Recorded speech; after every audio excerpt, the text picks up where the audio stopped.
So put a period on this for a second. Sit up straight and tall. And just start to like be aware of the room, but don't do it as a yoga pose as much as just do it as like as you sit quietly, and all the space in the room too. You know, I'm often trying to get you to open to what's above you, below you, as you know, in front of you and back of you, as a way to get connected to the space around you, right? But as you just sit here, right, unless you start to realize you're part of something whole, when you sit in a dark room, like for example, and you don't know where you are, it becomes very fearful, right? When you don't feel the safety of things around you, right? So there's a tendency. So as you sit there and just like think about how then, so as you're, the person that's in a lot of grief that becomes compulsively active, right? Taking care of all the details and little things, right? Like there's a tendency to try to like make, when you're in the realm of the unknown, there's a tendency of the human mind to try to make things small again, right? And so there's and the expanse of your experience is something that the mind actually doesn't know how to have. It causes fear, right? So yoga is a lot about, there's a whole bunch of things in the Yoga Sutras and stuff in yoga books about trying to eliminate suffering or fear, and fear being one of the forms of suffering. But like there's a whole, and I know I'm going fast. I'm trying to draw really fast right now, right? So that I've never thought that the goal is to eliminate suffering of living, because I don't know. I think without my own suffering, I'd be stupid, right? So the suffering has had a function. Doesn't mean I love it. It means the goal isn't the elimination of the suffering, nor is the goal to deny the existence of the bats in the car, right? And this is why yogis start talking about attachment, right? Can you allow all possibilities without fear? Can you actually open, right? And that's really hard for the mind to do alone. So what happens, when you open to all the possibilities, like, so just notice the quality of your awareness difference when you're just trying to center for a second. Close your eyes softly inside your mouth. Relax your jaw, relax your temple. Go to that place that's a little quieter. And then in a second, I want you to think about something you have to do later in the day, and just notice the change in energy that occurs, right? Right. So now I'm thinking about, there's a snowstorm coming. I'm going to miss a doctor's appointment down, blah, blah, blah, blah, blah, blah.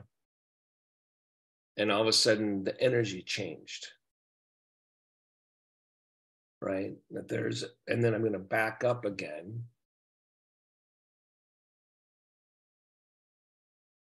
So have you noticed that fear is one of the best ways to engage your autonomic nervous system? Like you will get goosebumps. You're like, and I don't want you to go into a fearful experience. But notice that fear is going to be one of the experiences that engages the body too. Right? And that's part of survival. So I'm like sitting there allowing that fear is with me here. I'm discovering levels of fear that I carry in my body that I never knew I had.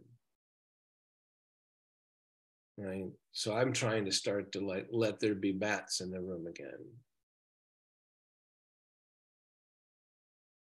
So sit up straight. And I don't want to just talk about fear. You could have it be a lot of people need to let there be love in the room. Right? Like it's not just, but the love and the fear. Why do human beings turn everything into power? especially amongst each other. When I'm open to the empty space and then I see an object, and then I can realize that I can actually feel myself by controlling the object, right? I translate relationships into power. Human beings have done this throughout our history. The impulse to have power over something, it's a response to fear.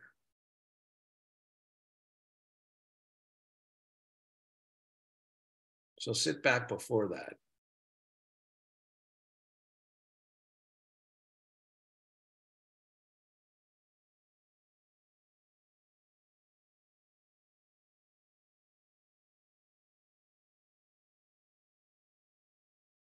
So one of the things I've been hearing the yogis whisper to me through whatever my study has been you're trying to get to become a pure observer.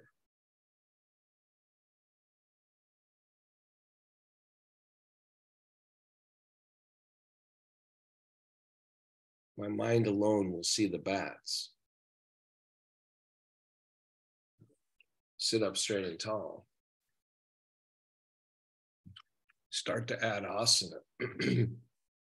So our tendency to center around our own experience and not see, does anyone feel the tremendous anguish of how destructive we've been to the earth? I do now. Human centering. Somehow we miss that everything's alive. What the hell? Why did we miss that? Right? As I quiet down,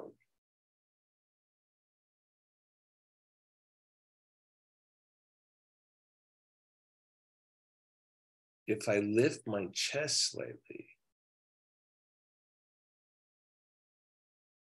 it's not just that I'm not afraid of emptiness, it's that I can bring life to it. So feel your feet and your sitting bones. Lift your chest. Go to that place, that soften your jaw, the inside of your mouth, so your mind is not having footholds. The body sustains me in the expanse, not my mind. My mind will turn things into things. Feel your breath into each nostril, into each lung. Feel each sitting bone, the bottom of each foot. Feel the space between your ears and your shoulders. Open to what's behind you. If it becomes overwhelming, feel your sitting bones again.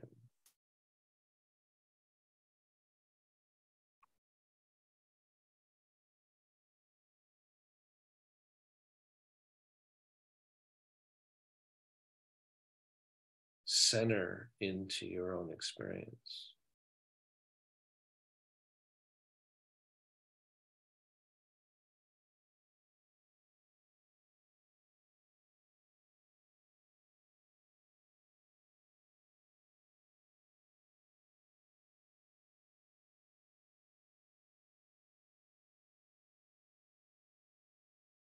Good, and then open your eyes. Hey, Dave, I think you're sharing your screen right now. There you go. All right. So one of the things I was thinking about this morning was the relationship between fear and loathing into the, having that space get full of bats and having a room of my own in the spirit of Virginia Woolf. Right, so feel the outline of your body. So one of the things I used to like to talk about was that when it comes to knowing that fear comes more from the mind, right, and anguish, right, that if you could lower your center of gravity, like get out of your head. So like with healthcare professionals, I'd be teaching a lot about to the bottoms of their feet and things, right? But as soon as I can take what's empty, so you're centering, as soon as I can make it, you're starting to feel more. As soon as I can make it particular, bring your hands together, elbows on the table, however you can bring your hands together. As soon as I can make my experience particular, as soon as I can center it, my mind gets more grounded, right? So I get why we humans center our experience for sure. Oh yeah, we must be the chosen one, right? The chosen species. Right? Think of all the ways we center. It's all a symptom of fear, right? Because we're not quite sure how big the world is. So asana creates a room of your own. It centers it, right? Your body centers your experience. So I'm actually I'm doing whatever I can, whatever you can with your hands and your elbows on the table, if you got them on the table. You're bringing in input into your brain. You're centering the expanse through your particular body. And the yogis are trying to tell you that the centering doesn't have to bring fear. It can bring connection. So as I do this well, and I think it's curious that putting your hands together is a gesture that's in almost every religion, right? I'm going to try to connect, not just from my head, but from a lower center of gravity. I'm going to use the centering through my body as a way to be connected to everything around me. In order to do that, my brain has to soften. And asana is going to show me ways to do that. I'm going to show that I'm here by making there be pressure between my hands, drop of the shoulder blades, lift of the sternum, feeling of the sitting bones, connection to the feet, softening the inside of the mouth.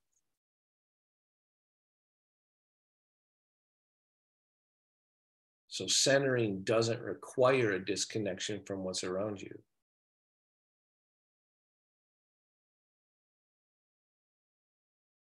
It actually can open what's around you.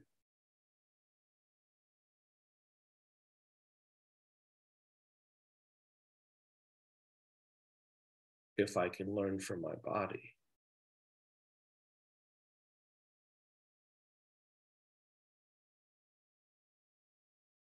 Good, and then release. I think someone just dropped off. I think this class is so weird that it's got people uncomfortable. It's okay. I got to go with it. All right. So this idea that the source, that your mind's in reaction to the expanse is part of what you're learning in the yoga pose. So move around again. This is familiar again. So we'll get to what's familiar, right? Because the sensations of habit, forward and back and all of the things, right? The sensations of habit are what makes our minds ground, right? So mind habits are going to matter, right? So over, right? Noticing stuff, letting in more information. This is all a form of centering my experience, so my mind can feel safe, right? Not because it controls stuff, but because I start to get into what's more alive, which is my body, right? So I've really been liking back bends lately, right? So I hope you figured out a way to like light a spark with your back bend without straining, right? Because I need the spark, right? And then over again. And I'm waking up my skin, right? I'm moving to awaken my skin, right? So I'm even going to remind myself of skin that I don't normally pay attention to, right? I'm going to like do some stuff and go like, hey, my skin matters, right? And so I can't feel the touch on my legs, but I'm still going to wake up that skin. I'm going to push on it, right? If you can, grab your leg, right? And I'm gonna like, and if you can't pick up your leg, right, try to do some stuff to move with your feet. I want to get what's underneath my mind to be bringing more sensation from my body to my brain to my mind, right? So I'm taking time to actually, through tactile stuff, right, create a centering that calms my mind down, right? Awareness, when it gets fearful, pools in the head, right? I'm gonna switch legs and do the same thing again. Gonna like start touching here. I'm doing a centering into body-driven experience. So my mind hasn't centered myself out of my own body. Thinking is a form of inorganic centering, right? It's powerful because I can think my way into possibilities that my body can't get to. But again, and I know that something important happens when I start having my skin. So check this out. This is one of those weird, I think, Reiki stuff. So put your hands up, and I'm now trying to take in the fact that I've just been touching my legs. So my brain is trying to hear the hum of the change of activating blood flow to my skin, right? So put your hands like this. Remember, I've done this before. It's like, how do you get the space between your hands, right? And it's hard. If you do it without the boundary there, I can't get to that space. I start to have anyone have any like lights and flickers? And if you look at empty space, does anyone have that? Is that just me? If I try to look at my middle gaze, I start to see a little like texture to it. I don't know about you, it happens to me, right? So when I go this, I start to get that boundary. But now I'm gonna do this, rub my hands together, create some heat, some activation of blood, and then I'm gonna do this. Can anyone feel the space between their hands better now? What the hell, Chuck? You mean that I can activate my body and access the space that my mind sees bats in or runs into a dead end, which is scary. But if I activate my body, I can actually feel and unify with the space around it better? I can't believe it. When the body centers, I unify. When the body leads the centering, not the mind. No matter how long I try to sit there, I can go inward whenever. I can't touch the space as well just from my mind. Asana, awareness of skin, blood flow, allows me to access more, right? And it's not just through movement. And it's not just for control. Take your arms wide. Asana opens you to everything, right? But it's not for control. That would be the mind trying to go, oh, I'm afraid, so I'm gonna make it be something else, right? Good, and then I'm gonna go over again. And I want, by the way, your intercostal muscles, damn, these muscles between your ribs matters. So I'm gonna touch the skin here, right? I'm gonna get this awake. Your rib cage are the fingers of your spine, right? It's your spine reaching around, trying to touch your breath. So for the same reason why I rub the hands together, I'm going this way, opening the muscles of the skin, and then I'm gonna activate, right? So and then I'm gonna try to see this side, this is my shorter side because of my scoliosis. I have more work to do on this side. But my breath does not get to this side of my back as much. So I'm using awareness of my skin, touching it again, right? So I can, right? So now what if I actually So I don't have as much sense experience as you do, direct, easy sense experience on my legs as you do. So I'm going to rub my legs again. Right. And if you can, do it however you can. But like, first I can do the skin. Right. So I'm touching my skin again. But now I'm like thinking about my bones a little bit more. Right. So whether you have your leg up or not, right, start grabbing your bone. Crap. Oh, your shin bone's intense. Your tibia fibia is intense.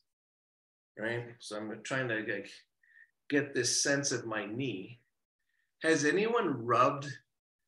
Don't do this into excess because it's kind of weird. I'm gonna put my leg up on the table here for a second. Anyone rub the back of their knees? Got to be careful doing this too much. It causes me a lot of heat, right? But I'm going to take some time. I hope you can see my leg. So I got it up on the table, right? Right. And I'm rubbing the back of my knees. There's a lot of lymph stuff to the back of your knees. This leg up too high, it makes it too rigid on the back of my knees. So I'm going to rub the back of my knee, like with my leg down, because I want it to move. But just keep rubbing the back of your knee, right? And spread the muscle and start like taking your touch seriously, right? So I'm pulling, I'm going to the back of my knee, I'm going to the back of my thigh right above my knee, and I'm spreading it apart, right? I'm actually like moving this like I care about how to open so I can touch more of the world, right? Asana is a exercising the body to touch more of the world, right? Just like you rubbed your hands together. So I'm going to go back because I know another crucial place to me. You know why I know this stuff is because I rub my legs a lot, right?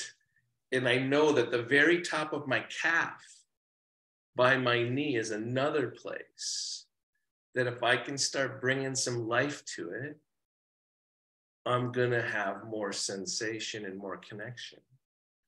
By centering my brain in my body, my mind in my body, I'm going to be able to touch and not just see the bats in the car, right? And I actually believe a lot in touching the feet, right? So I'm going to grab my feet for a while, right? I'm going to rub them like it matters. Take a little bit of time. How much time do you spend with your feet if you get around in a wheelchair? Not enough. I'm telling you right now. Spend some more tactile time with your feet if you can. And if you can't do it through your hands, then do it on the floor. Do it when you're, like push on the floor. Start to like, oh, there I just hit a good node, right? I just squeezed by my heel and on my Achilles. And all of a sudden it went, whoa. There's like the intercostal muscles on my ribs, like there's a place, a level of sensation that I'm not opening to. Good, and then go to the other side. Right, so I'm gonna rub on the back of my knee again. Right, like, oh, right. And then I'm gonna go, this back of this knee is like, holy fuck. So I don't know about you, but I'm starting to heat up from rubbing my legs. Does everyone notice that change? Yeah, it's kind of weird. I've been letting my legs be cold too much. Right? I haven't been doing that.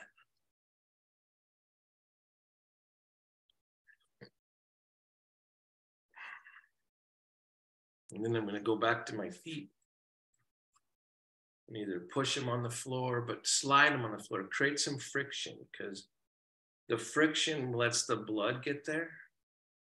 The blood wakes up the capillaries in the skin. The skin wakes up to what surrounds it. Right? The skin is what touches the world, right? I've been trying to make sense of a line from BKS Iyengar. I'm going to remember my knee here again because my bone's very different than the skin. But BKS Iyengar has that line that all knowledge comes through the skin. And I think he means it literally, right? That everything comes to the mind through the skin, all sense experience. And maybe you believe things like your most biggest organ is your skin. Maybe you believe it more because Western medical models realize the skin is the best sloughing stuff. So Dave, like, what are you doing to activate your skin on your arms right now? Activate your skin, right? So when you hear an instruction that you can't quite do, right, figure that it doesn't matter if the skin you're activating is on your feet or your legs. It's like the activating of the skin, right? So you're doing all this stuff because we're trying to create an effect similar to that, right? So now I'm going to sit after all this extra touch and see if my centering has changed. Your sense of your body.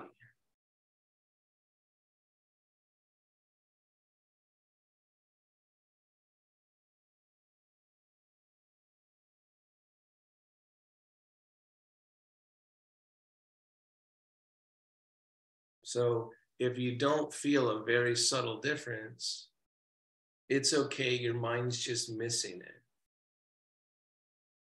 It's different. You just have to tune into it.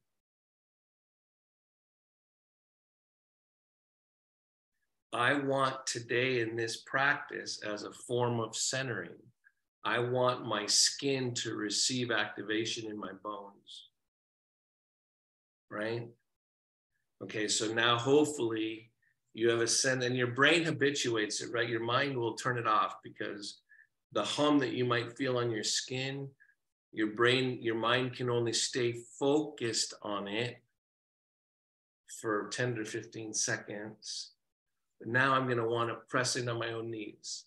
So now I'm making there be movement in bones. See, what ends up happening to me a lot in my practice, right? So I'm coming forward again, I'm coming up and over. So I'm pushing on my own knees. I'm lifting my chest, but I'm trying to keep the tactile awareness of more of my skin still flooding into my brain and into my mind, right? So I'm trying to integrate, because what happens when I focus too much, right? I stop feeling my skin, right? So does anyone remember that weird line that I say my yoga teacher taught me not, she says, Matt, you're not including your scalp in your poses. And then remember me talking about that? It wasn't just my scalp, it was my skin, right? So I'm pushing, I'm coming forward, I'm doing what I think is my willful movements, because that's what asana is going to be. Take your arms wide, right? So usually I instruct muscles and stuff, right? So yeah, I want you to lift your sternum, stretch out through your pinky finger, pull your bicep toward your face. In other words, grip the inside edge of your shoulder blades, right? I want you to do all that, but don't lose the outward sensation of your skin, right? Now, I find when I ground my sitting bones, I can feel the outward movement of my skin better, right? My muscles are squeezing towards the midline. My skin is like the sun rays spreading. If I can stay there. It's not easy to stay there. Good, and then release. Some of the harder asanas force us towards the midline. So lean over to one side. So this, having it this way, is going to allow for more of, I want you to do this from your sitting bones through the center of your chest, out through your skin. But watch when you take your arm over your head.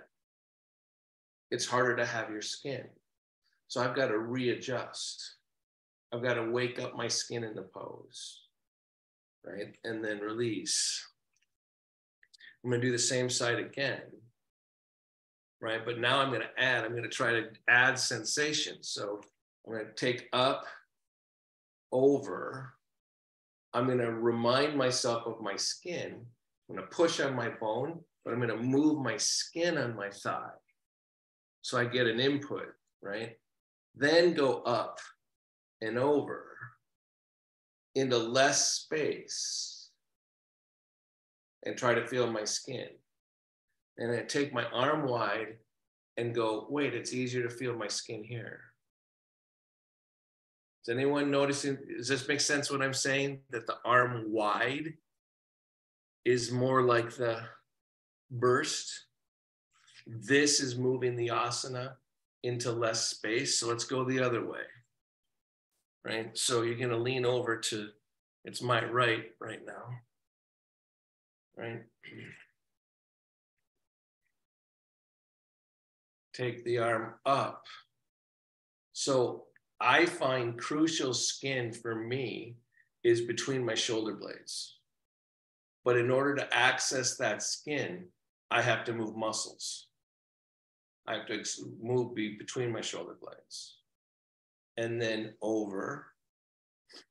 I'm going to get on more balance. I'm using my table. This side, I need a table, right? But now I'm going to find my skin.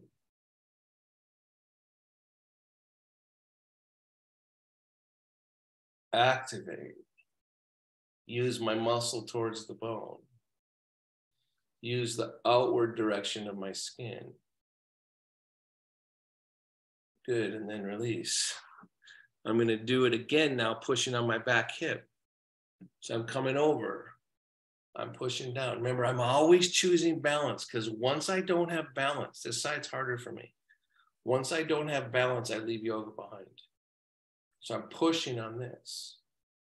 And then I'm going up. And I'm filling the whole room the way the space between your hands felt when you rubbed it. And then over. And in this position that's more muscular, I'm trying to connect to my skin too. The side ribs matter right now, right? Good, and then release. So I'm going to take a second to try to reconnect to my skin. So I'm going to try to feel the air touching my skin. So BKS Angar says, all intelligence enters poses through the skin. In other words, my ability to receive subtly through the vehicle of my skin increases my intelligence in an asana. So I'm taking time here because as soon as I get active, I'm going to go to what I can control, right? My mind is going to take over in the asana.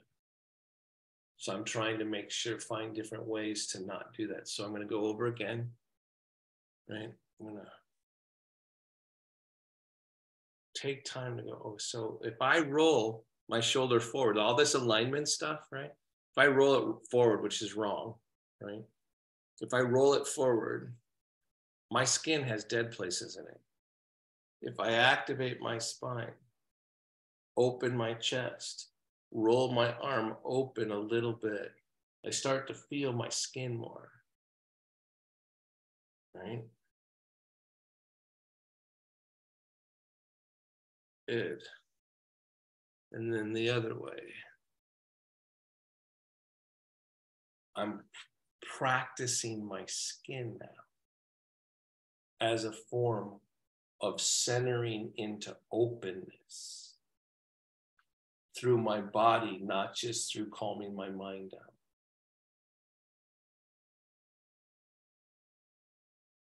Ooh, I've got some nerve issues today in this arm.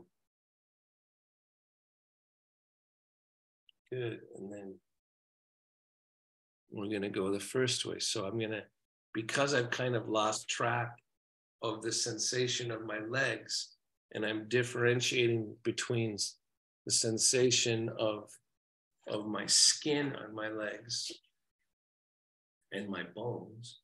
I'm going to rub my legs again. I'm going to find my feet again.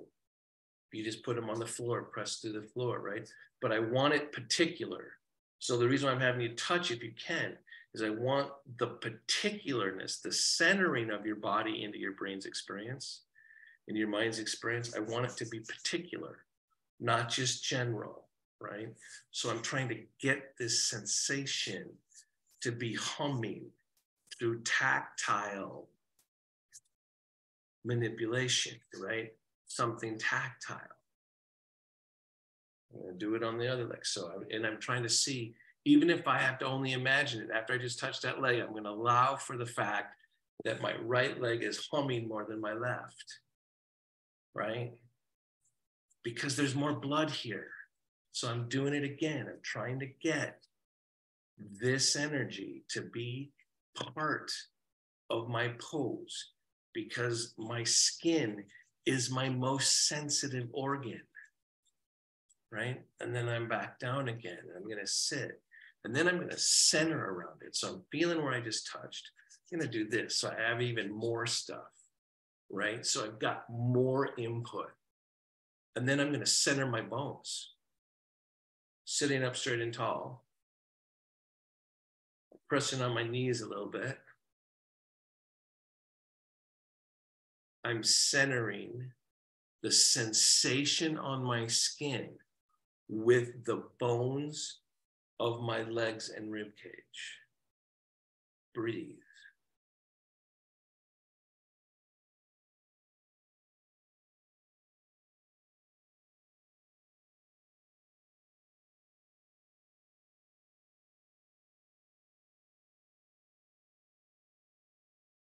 I can tell I need to do this again.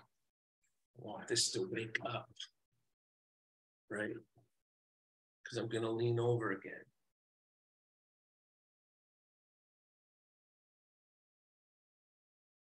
What if part of we're only using 15% of our brains there because we're not staying connected to our bodies, right?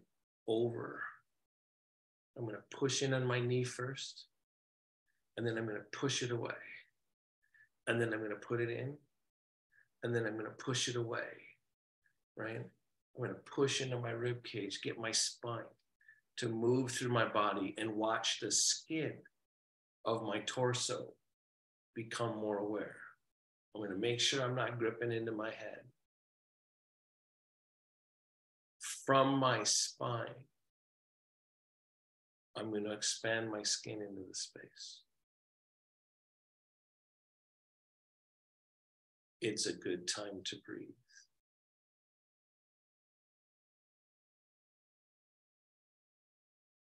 Keep the inside of your mouth soft. I'm going to come back into center, but keep all the sensations. This is a hard practice for me, by the way. And it's harder on one side than the other. Because it's hard for me not to just discard the sensations of my skin.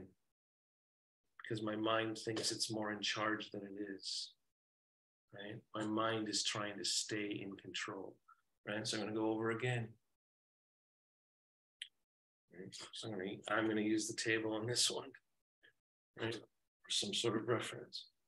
And I'm going to come over and I'm going to know this skin. I want to have my ribs reach, the skin reach, right? And I'm going to grab my leg and push it in. And then release, because now I'm trying to keep the awareness. So I close this space on the side of my neck a lot, right? Because my head tilts a lot. So this skin doesn't touch the world as much. So for me, there's a relationship between this. And then I'm going to go open. I'm going to try to find my bones and my skin. It's going to be harder for me for my skin to stay part of the pose. Here. Makes me go to my bones. Here.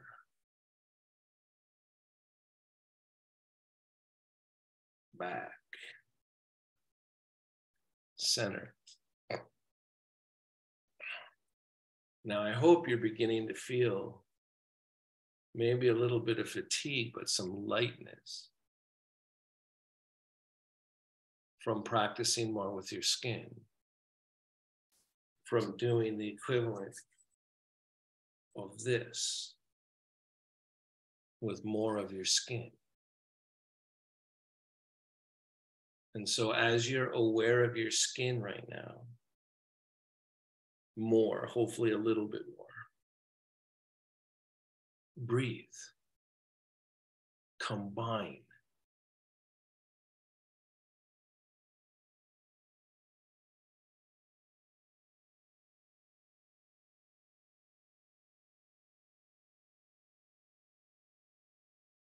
Maybe you notice the skin gets more taut on inhalation. But don't just center your awareness brought to you by your skin. Don't just center it on your own body. Let the skin expand into space, especially easier on inhalation.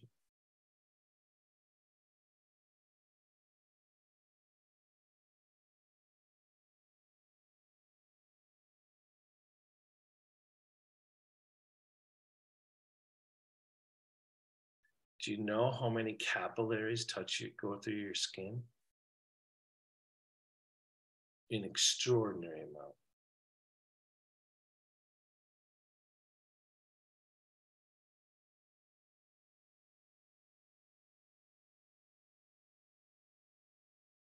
Notice as we age, our skin wears out.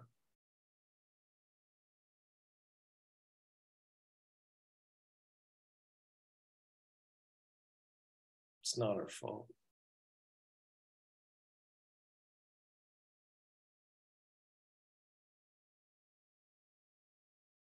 So I'm doing this practice as I'm trying to center and come to the end of class. I'm doing a practice where, whether it's my hands, you can do it with your feet, you can do it with any part of your body, right? But as I was sitting there, I was having my bones rest on my knees. I was feeling my skin, and I was slightly activating the center of my palms, so I could be aware of this skin as aware of feeling all of my skin, right? I've taught you that before, that you can, if you practice something in a singularity, it can touch everything, right? It can. So I'm like letting there be an ebb and flow in my hands. A loss of skin expansion.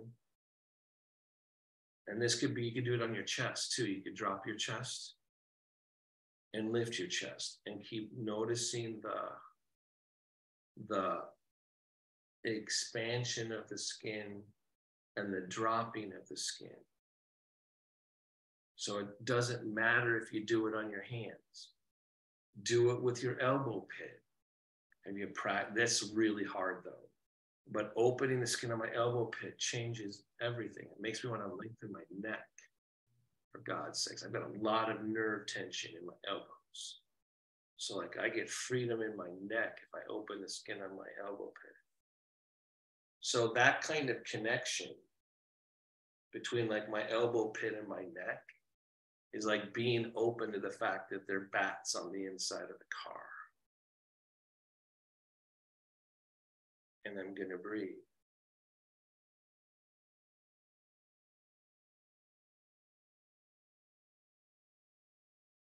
One of the real challenges of learning from body to mind is that the mind doesn't get to be as certain.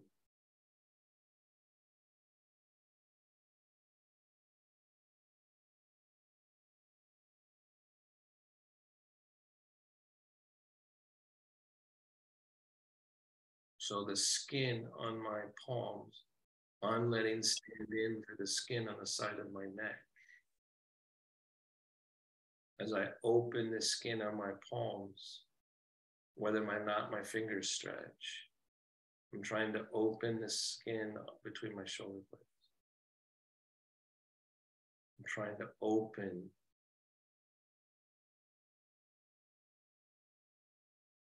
to the feeling of skin on the soles of my feet.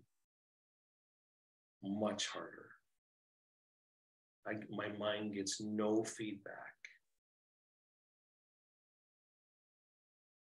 when I try to open the skin on my feet.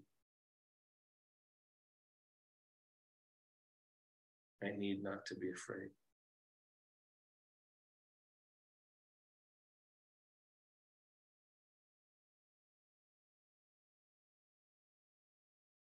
Good, and then release.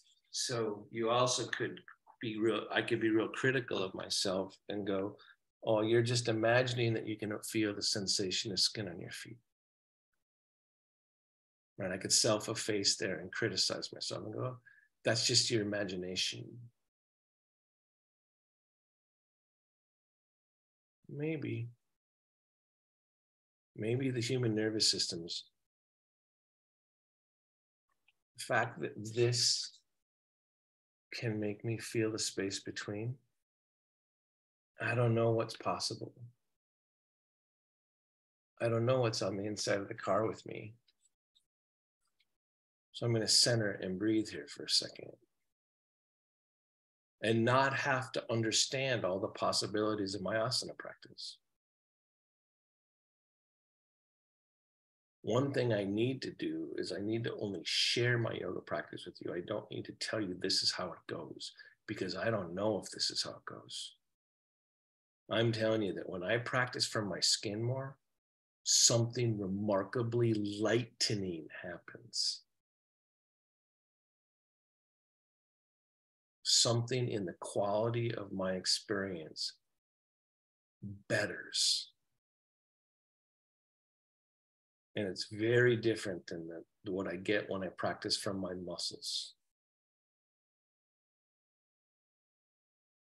When I use my body to expand in the world, my skin receives and processes. So this next couple of inhalations, feel what your ribs feel like.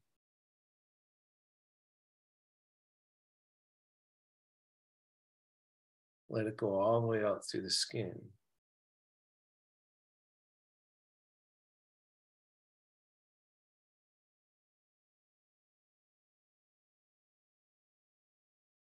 It's not a better world that I perceive when I feel my skin. I feel better. Prepare for Shavasana.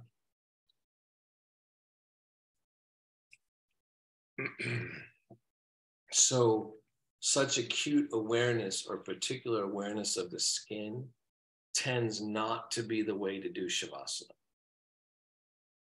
Letting your bones get supported is a better way, typically a better way into Shavasana. Right? You poof, the earth leads Shavasana, right? Not the sun, not the expansion.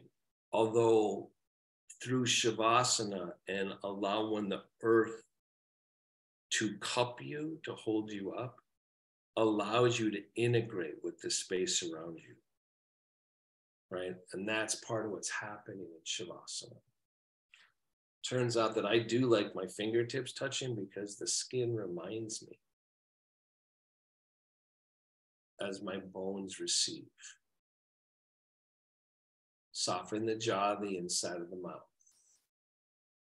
The skin around the temples. The skin on the inside of your mouth.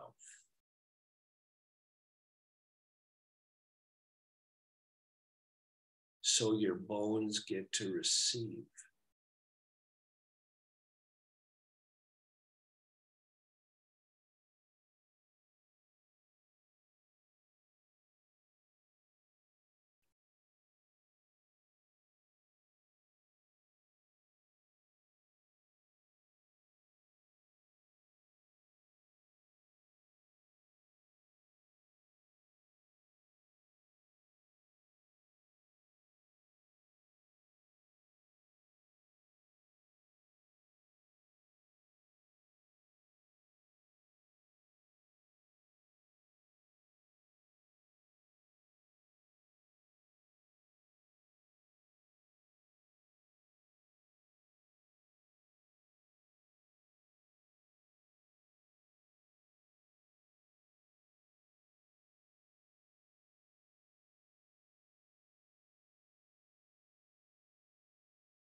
Feel your breath. Thank your body.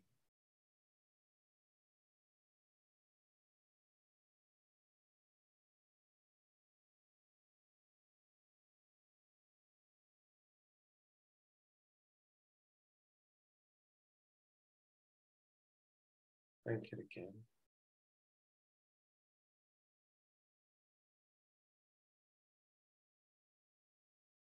Feel your skin.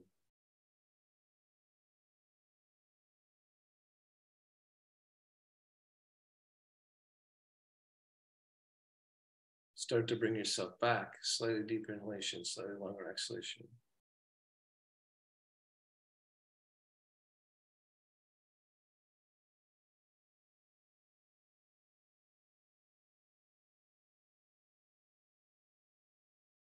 When you're ready, open your eyes.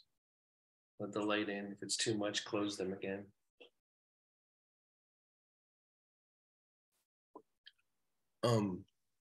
One of the things that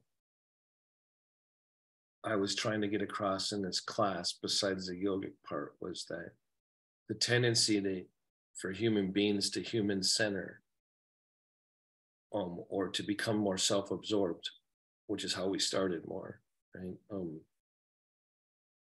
Actually increases fear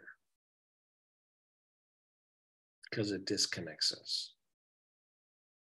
So when the mind tries to center, it loses the fact that the body centers differently. The body centers in an expansive way, as opposed to the mind controlling the body in order to center.